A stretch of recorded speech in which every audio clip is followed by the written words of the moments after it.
nos disculpamos porque fue nuestra culpa, nosotros nos demoramos más de la cuenta y con él vamos a conversar sobre la situación política, pero no voy a dejar de preguntarle, por supuesto, congresista Montoya, ¿cómo está? ¿Cómo pasó el temblor esta madrugada? ¿Se asustó? Buenos días, Patricia. Buenos días. Si yo soy experto para salir en los temblores, salgo primero, no hay problema. Usted es de mi equipo. Síganme los buenos, como digo yo. Es que no hay que quedarse en el sitio, hay que tener la oportunidad de salir a tiempo para evitar cualquier desgracia posterior, ¿no? Yo pienso igual. Yo pienso igual. Hay gente que dice, yo no salgo. Y yo digo, perdón, yo he vivido por lo menos 2 terremotos que recuerde fuertes. En uno vi caerse parte de la casa en la que vivía. O sea, eso no es gracioso, ¿no? Y me acuerdo que mi madre nos enseñó, salgan. Claro, no se maten en el camino, pero salgan, ¿no? Hay que estar preparados. Y creo que nos hemos relajado un poco con la preparación, ¿no? Tener la mochila lista, la bata a la mano, los zapatos en el lugar adecuado. Uno se puede cortar con los vidrios si es que sale y están rompiéndose la luna. Es verdad, yo ayer salí sin nada, mascarilla, sin zapatos, todo mal. Pero yo aprenderé, lo tengo que hacer mejor. En la zona de seguridad también, saber cuáles son y ponerse debajo de ellas. Y salir apenas se pueda. Creo que es lo más razonable. Exactamente, vamos a ver, vamos a seguir practicando, porque de verdad para eso sirven los simulacros, ¿no? Usted lo conoce perfectamente porque eso además se trabaja en las Fuerzas Armadas. De tanto practicar, un día te sale casi de manera instintiva, ¿no? Ya ni lo piensas, esa es la idea, ¿no? Dicho sea de paso, los últimos simulacros que se han hecho no han tenido una acogida adecuada por la población. Son pocos los edificios o las viviendas que han cumplido con las normas. Normalmente se han quedado dentro de sus casas y no han participado. Así es, el día que tengan que participar se van a acordar que no hicieron el simulacro. Congresista Montoya, cuéntenos un poco sobre no sé si terremoto político, pero el ambiente político también está movido. Y empezamos, por supuesto, hablando de esto que ha generado muchísima polémica. Se recibió con agrado, hay que decirlo, el anuncio de la fiscal de la Nación de investigar al presidente Castillo por un número de presuntos delitos nada deleznables, nada, digamos, sencillos. Y sin embargo, a los pocos días se suspendió todas las diligencias porque dijo, bueno, se le va a investigar, pero se le va a investigar en el momento en que termine su mandato. ¿Qué se puede hacer desde el Congreso frente a la actitud de la fiscal de la Nación? ¿Qué tipo de presión se puede ejercer, obviamente también respetando la independencia de poderes? Sí, bueno, cuando salió esa noticia y me preguntaron, yo dije, está bien que se haga la investigación, me parece perfecto. Claro. Esperemos que no sea una mascarada de la fiscal.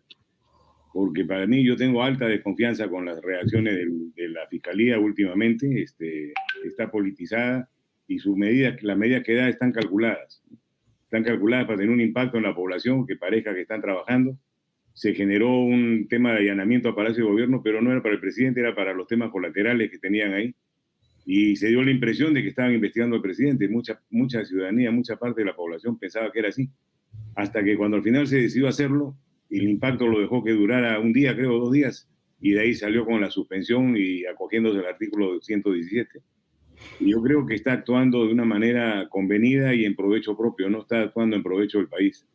Si se hizo una investigación, hay que continuarla, hasta donde la ley le permita. Tampoco estamos pidiendo que infrinja la Constitución de ninguna manera. Por supuesto. Por nuestra parte, en el Congreso vamos a tomar alguna medida, vamos a tener reunión la próxima semana, vamos a discutir el tema en la Junta de Portavoces y seguramente saldrá una medida concordada con todas las bancadas.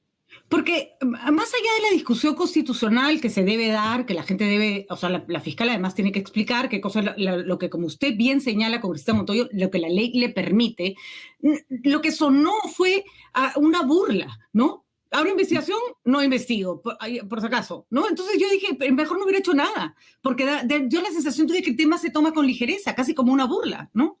Totalmente, y si acompañamos eso otras acciones, por ejemplo, yo particularmente le he pedido al secretario general de Palacio de Gobierno que me entregue la lista de los visitantes de la Casa de Zarratea, y después de una semana he recibido una respuesta que es para ponerla y guardarla como recuerdo, no de que no tienen conocimiento, que se dedican ellos a ver las visitas en Palacio de Gobierno. O sea, la seguridad del presidente de la Nación está en riesgo porque solamente lo cuidan cuando está en Palacio de Gobierno. Cuando el presidente se mueve e ingresa a un local, cualquiera que sea, seguridad del Estado llega antes y se verifica qué cosa hay adentro. Se verifica con quién va a hablar. O sea, ellos tienen la información. No pueden decir que el presidente no camina con su libreta. No es así. El personal que lo custodia, que no es poco, tiene la misión de saber dónde va, qué hace, con quién se reúne para proteger la vida del presidente y su seguridad. O sea, que esa información existe. No quieren darla porque se niegan a hacerlo. Y la fiscal debería exigirlo, por ejemplo. Eso sería una tarea interesante para la Fiscalía, amén de la que vamos a realizar nosotros desde el Congreso, por supuesto. Claro, porque imagínense que si la vida del presidente corriera peligro, su seguridad necesita todos los elementos para saber de dónde estaría, cuáles podrían ser las posibles amenazas. Y obviamente para eso tienen que saber dónde estuvo, con quién se reunió, quién se le acercó. O sea, esa respuesta no tiene ningún asidero, congresista. Ninguno, absolutamente. Y si viera usted la cantidad de hojas que emplean para darme la respuesta, que no tiene sentido, también es increíble. Pasa por varias oficinas y al final cae en el menos antiguo para que haga el informe como acostumbran, y lo hace de un tema que no se le pidió. No se le pidió nada de Palacio. Todo el mundo sabe cuál es la seguridad en Palacio. Se le pidió la relación de los visitantes de la Casa de Zarratea, que se tiene que conocer porque son actividades del presidente como presidente. Él no deja de ser presidente en las noches, es presidente las 24 horas del día.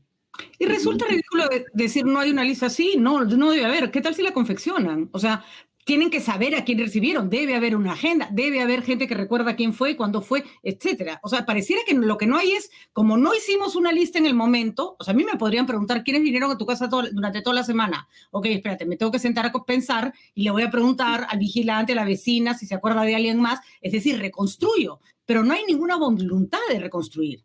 Exacto, la voluntad es de ocultar y de distraer, y eso genera más sospecha. Si no tiene nada que ocultar, dice sí, y no hay, pero sí, con los de seguridad que han estado, ni siquiera el presidente tiene que preocuparse de decir nada, sino su personal que lo cuida. Sí, tal día vino tal persona, llegamos a tal hora, salimos a tal hora, estuvo con tales y tales. Si no, no están cumpliendo su función. Y eso es sumamente peligroso, que no cumplan una tarea de esa naturaleza, que es la seguridad del primer mandatario de la nación. Entonces, no pueden ocultar nada. La presidencia no puede ocultar nada. Todo está registrado, de una u otra forma. Lo que tiene que hacer es evidenciarlo, rendir cuentas a la población y cambiar el estilo que tiene hasta ahora. El estilo no le conviene. No le conviene ni a él ni al país. Vivimos en inseguridad permanente. De acuerdo. Y congresista Montoya, ¿cómo se actúa de acuerdo con la respuesta? Porque la respuesta política a esta crisis la intentó dar la premier Mirta Vázquez. Ella salió, sus primeras reacciones fueron bastante importantes, a decir, se va a transparentar toda la información para que ya no haya más sospechas, dudas de nada. Sin embargo, ayer ha tenido que decir, bueno, lo siento mucho, en realidad no. Ahora la información sobre quién entró y quién salió de la casa de Breña es una estrategia legal que no depende de nosotros. Entonces, de esa forma está siendo cómplice.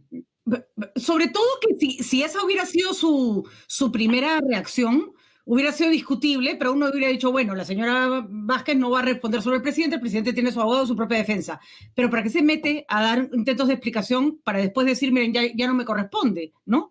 Sí, pues hay un doble discurso entre el primerato y la presidencia, y lo ha habido desde el inicio. Mientras el presidente promovía las inversiones, acá se paraban las minas, ¿no? Y cosas por el estilo. Eso ha sido desde el principio. Yo recomendé que la primera ministra debía renunciar, y debería renunciar, ahora también debería renunciar. Para mí está fuera de caja, no entra en el sistema. Si no tiene que ser líder del gabinete, y tiene que tener una sola línea común de política con el presidente, no pueden haber dos líneas políticas. No tiene sentido. Ahora, y de acuerdo, pero ustedes sí pueden pedir de explicaciones políticas a la primera ministra, no solo pedirle su renuncia. ¿Se va a tomar desde el Congreso alguna acción en virtud de esta contradicción y falta de transparencia sobre el caso Castillo? Sí, se va a tomar definitivamente. Estamos viendo por partes, porque es abrumadora las cosas que se presentan. Estaríamos censurando todos los días a alguien. Eso sería lo que deberíamos hacer realmente. Pero sería llegar a un estado de inestabilidad absoluta. Entonces estamos trabajando en el tema de manera consciente, tratando de acotar las cosas más importantes, las más rápidas. Tenemos tareas que tienen que ver con la parte legislativa que funcionan, no paran, siguen caminando, pero se tiene que hacer algo con esto. O sea, estamos esperando que el presidente decida lo del cambio de gabinete. Primero dijo en septiembre, después ha dicho que lo va a hacer ahora, lo ha vuelto a anunciar. Entonces, vamos a ver si durante la semana lo hace, y con eso ya sabemos qué línea política va a tener. Y eso va a permitir tomar decisiones claras y directas y no tener ambigüedades. Yo no veo muchos caminos de salida realmente. No hay propósito de enmienda, no hay ganas de corregir, se sigue trabajando de la misma manera, no se da cara a la población, no se enfrenta a la prensa, siguen los temas en privado, en reservado, no está caminando por el lado correcto. Ahora, ¿pero configuran un escenario para un eventual pedido de vacancia otra vez? Yo creo que si no cambia de decisión, de línea política y de gabinete de manera adecuada, no nos queda otra alternativa, ¿no? Y ese es un tema, el Entiendo. tiempo es discutible, pero no quedaría otra alternativa.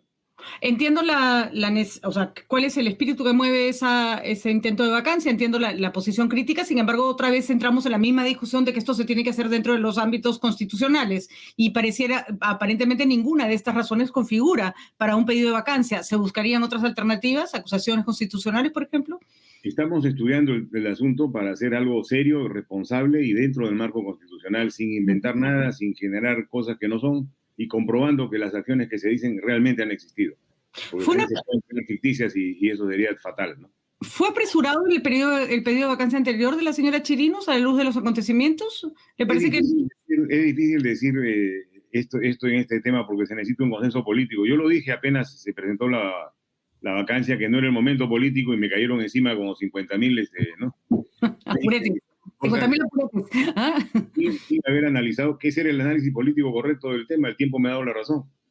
Y Claro, la apoyamos, somos los primeros en apoyarla porque consideramos de que sí, esa es una solución. O sea, no es que no estemos en contra, que estemos en contra, sino que hay que saber aplicar las cosas en su momento y de manera razonable, ¿no? Cuando nos apresuramos y entra la emoción más que la razón, terminamos a veces equivocándonos.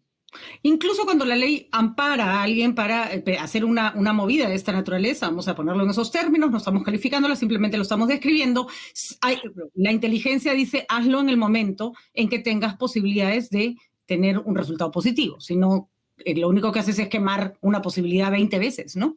Claro, y ahora, por ejemplo, no están las fichas puestas en donde deben estar, o sea, hemos hecho la suma ficticia de votos y no llegamos. Hay posiciones claras de los partidos, o sea, ya sabemos qué piensan, o sea, no es que vamos a adivinar, ya sabemos en qué están, hemos conversado individualmente con congresistas de esas bancadas y sabemos qué es lo que piensan, no están de acuerdo. Entonces, si no llegamos a los votos, no vamos a hacer un intento fallido nuevamente. Pero otra vez, con este Montoya, le hago la siguiente pregunta porque yo valoro mucho la transparencia. O sea, a mí me parece bien que se diga, bueno, nosotros creemos que este gobierno no debe ir adelante y estamos dispuestos a usar las herramientas legales. Podemos discrepar. Particularmente pienso que se debería tratar de hacer todo lo posible para que el señor Castillo mejore su gobierno, pero esa es finalmente una discrepancia. Me parece y valoro mucho que los políticos digan qué cosa es lo que están queriendo hacer. Creo que hemos tenido demasiados años de política de gente que dice, ya se ve. Sin embargo, sí sigue esta sensación de que no van a parar hasta encontrar una excusa y los votos. Y por eso es que les dice que son golpistas. ¿Cómo, digamos, contrarrestan ese análisis o esa mirada? Sí. Acá se ha creado, si me permite hacer un recuento de agosto, porque para entender esto hay que regresar a agosto. Cuando tomamos el gobierno, en general, el ejecutivo y cada partido en el Congreso donde le tocó estar, hubo un freno en la calle muy fuerte de que no estaban de acuerdo con el resultado. Sin embargo, no habían ido a votar. Los que no estaban de acuerdo, muchos no habían ido a votar. O sea, no habían manifestado su decisión en las urnas. Porque eso es lo que ha pasado. La gran mayoría del país no es comunista. Yo diría que el 90% no tiene nada que ver con este tema. Entonces, se comenzó a generar en la calle un temor fuerte y una presión muy fuerte sobre la vacancia. La vacancia no vino de nosotros. Yo no he hablado de vacancia hasta noviembre o diciembre. Hemos hablado de la renuncia del presidente, en todo caso, y las interpelaciones y censuras que hemos venido haciendo. Un control político muy fuerte y directo. Pero la población en la calle está encendida ahora. Nadie entiende otro tema ahora que no sea vacancia. Y la gente sigue gritando eso. Eso presiona a la representación parlamentaria definitivamente y se aceleran a veces algunos acontecimientos. O sea, hay muchas formas de poder salir de este problema, pero todo parte de la confianza. Y el que tiene que dar la confianza es el presidente y no la está dando. Todas las medidas que ha tomado son de desconfianza. Todos los actos que se están presentando generan más desconfianza y no hay un minuto de aclare, no hay un minuto que diga esto fue así, sí, me reuní con tal cosa que no se pueden negar. ¿No? Para hacer tal asunto me equivoqué o lo hicimos, sabe Dios lo que tenga que decir. Eso es lo que dice de transparencia usted. Así debería ser el mandatario, así tratamos de ser nosotros. Yo hablo siempre las cosas de frente, no tengo el cálculo político, mejor no la digo ahora porque no. Yo las digo de frente, así me malinterpreten, pero es mi manera de expresarme. No podemos preguntar a la gente en qué estamos. Estamos en una situación seria, peligrosa, pero se puede arreglar si el presidente cambia de gabinete definitivamente y se pone a gente de centro, independientes, que no tengan vínculos políticos con ningún partido si quiere, para darle garantía y seguridad al país que vamos a ir bien. Y después los debates ideológicos, eso puede venir de parte, pero no tiene que ser parte del gobierno. Un debate ideológico no puede frenar a una nación, de ninguna manera. Creo con esta Montoya que igual es una carta complicada. Sacar a un presidente porque efectivamente parece no estar a la altura del cargo sí debilita una institución que después los otros partidos quieren transitar. O sea, los partidos que ustedes representan, usted, Fuerza Popular, todos los que están más o menos bajo una perspectiva similar, quieren llegar a la presidencia de la República. Saben que les puede caer exactamente el mismo mazo. Lo que pasa es que los actores cambian y cambian los intereses y pueden cambiar las razones, ¿no? Entiende que también estamos frente a un proceso de desinstitucionalización complicadísimo que nos va a terminar pasando factura, ¿no? Estoy totalmente de acuerdo con lo que ha dicho. Estamos desprotegiendo la institucionalidad democrática del país. Con la posición de la presidencia de gobierno como ente, no como persona, sino como organismo. Igual ahora está sucediendo con el procurador. El procurador vetado por el ministro de Justicia. O sea, no me gusta qué estás haciendo, entonces yo te cambio. Eso es contra la institucionalidad. Un caso gravísimo, y justo era la pregunta que le iba a hacer, porque quería saber qué medidas se van a tomar del Congreso. Ojo, el ministro de Justicia ha dicho que va a revisar el nombramiento del procurador Daniel Soria por hacer su trabajo. Más de 20 procuradores, entre ellos de distintas, o sea, procuradores, digamos, más queridos, menos queridos, están desde el fiscal Vela hasta todos los que han trabajado en la lucha anticorrupción, han sacado un enérgico rechazo, pero además muy fuerte, congresista, diciendo no se metan con los procuradores que no son abogados del gobierno, sino del Estado. Eso obviamente merece una reflexión más allá y no permitir que se pisotee un poder que tiene que ser independiente, ¿no? Bueno, aún no está firmado porque lo hemos preparado ahora en la noche. Hemos preparado una moción para reforzar la posición de los procuradores y del procurador, especialmente del Procurador General del Estado, y también citando al ministro de Justicia al Pleno del Congreso para que rinda cuentas. No se puede permitir un abuso y atropello de esta naturaleza. Ya se le pasó no es para eso. Se le está pasando la mano hace rato al ministro, ¿no es cierto? A usted lo acusó de haberse reunido con la fiscal que veía el caso Castillo porque había leído un tuit y yo decía, ¿qué irresponsabilidad es esta por amor a Dios, ¿no? Que me acusó de haber confabulado junto con Cueto, Queabre y no sé quién más en el Centro Naval, imagínese. Yo estaba fuera de Lima. Qué horror, ¿no? Di una declaración relacionado a ese tema de que yo no apoyaría ninguna moción de vacancia referida, estaba refiriendo al tema, la descontexturaron del tema y me dijeron que ya no apoyaba la vacancia, ¿no? Salieron por todas las redes a decir que yo estaba en contra de la vacancia. Bueno, independiente, porque en realidad me tiene sin cuidado, es cómo se maneja la información a veces de manera que distorsiona realmente el real sentir de la persona que la emitió. Y al ministro pasó ahí quedó, lo taparon. Bueno, hay que ver qué hacer al respecto, porque yo creo que en general que un tuitero diga una tontería, en fin, pero que un ministro la replique, ¿no es cierto? Claro, no tiene sentido. Nada que no sea real. No, pero además congresista tiene un equipo de comunicación enorme que lo persigue, le toma fotos, le consigue información, no puede hacer un fact-checking, o sea, a ver, averígüenme si esto que está en el Twitter es verdad o no, o sea, para eso están, pues, de nuestros impuestos sale lo que les pagan un equipo y ni siquiera pueden asegurarse que el señor no diga cosas que no son ciertas.